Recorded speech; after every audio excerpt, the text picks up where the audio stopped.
Chennai Super Kings Mahendra Singh Dhoni cricket ప్రపంచంలో ఈ పేరు తెలియని వ్యక్తే ఉండరు. 2008లో ఇండియన్ ప్రీమియర్ లీగ్ ఆరంభమైన నాటి నుంచి ధోని చెన్నై ఫ్రాంచైజీతోనే ఉన్నాడు. 17 ఏళ్ల సుదీర్ఘ ప్రయాణంలో జట్టును 5 సార్లు ఛాంపియన్గా నిలిపిన ఘనత అతడి సొంతం. వేలం మొదలు కెప్టెన్గా తుది జట్టు ఎంపిక దాకా ప్రతి విషయంలోనూ ధోని మార్కు కనబడుతుంది. ఎంతో మంది యువ ఆటగాళ్లకు వరుసగా అవకాశాలు ఇచ్చి వారిలోని ప్రతిభకు పదును పెట్టేలా మార్గదర్శనం చేశాడు ధోని. శ్రీలంక బౌలర్లు మహేష్ తీక్షణ, మతీష్ పతిరణ వంటి వాళ్ళు అంతర్జాతీయ క్రికెటర్లుగా ఎదగడంలో తలపాత్ర ఉందని చెప్పడం ఇందుకు నిదర్శనం.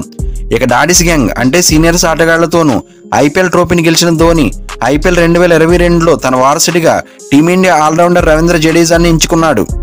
సిఎస్కే పగ్గాలు అతనికి అప్పగించి తాను ప్లేయర్గా కొనసాగాలని భావించాడు.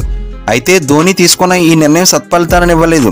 అంతకుముందు కెప్టెన్గా అనుభవం లేని జడ్డు దారుణంగా విఫలమయ్యాడు. సీజన్ మధ్యలోనే కెప్టెన్సీ వదిలేసి జట్టుకు దూరమయ్యాడు. ఈ క్రమంలోనే ధోని మళ్లీ సారథ్య బాధ్యతలు తీసుకున్నా అప్పటికే జరగాల్సిన నష్టం జరిగిపోయింది. జట్టు అమ్మానికర రీతిలో టోర్నీ నుంచి నిష్క్రమించింది.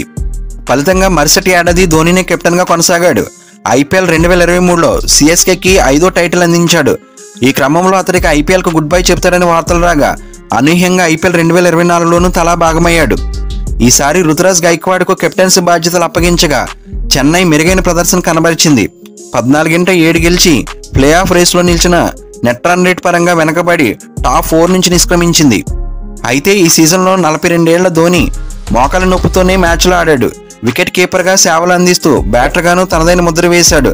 కానీ ఐపీఎల్ 2025 మెగా వేలం నేపథ్యంలో ధోని చెన్నై ప్లేయర్గా కొనసాగుతాడా లేదా అన్నది ప్రశ్నార్థకంగా మారింది. ఆటగాళ్ల రిటెన్షన్ విధానం విషయంలో ఐపీఎల్ ఫ్రాంచైజీలు బీసీసీఐ మధ్య జూలై 31న సమావేశం జరగనున్నట్లు తెలుస్తుంది. ఇందులో భాగంగా అట్టిపెట్టుకున్న ఆటగాళ్ల సంఖ్యను ఖరారు చేయనున్నట్లు తెలుస్తుంది. ఈ నేపథ్యంలో బీసీసీఐ ఫ్రాంచైజీలకు ఒకవేళ 5గుని రిటైన్ చేసుకునే అవకాశం ఇస్తేనే ధోని ఆటగాడిగా కొనసాగనున్నట్లు వార్తలు వినిపిస్తున్నాయి.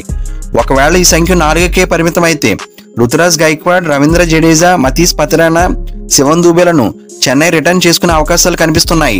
ఈ విషయం గురించి ధోని ఇప్పటికే చెన్నై ఫ్రాంచైజీ యజమాని ఎన్ శ్రీనివాస్తో చర్చించినట్లు సమాచారం.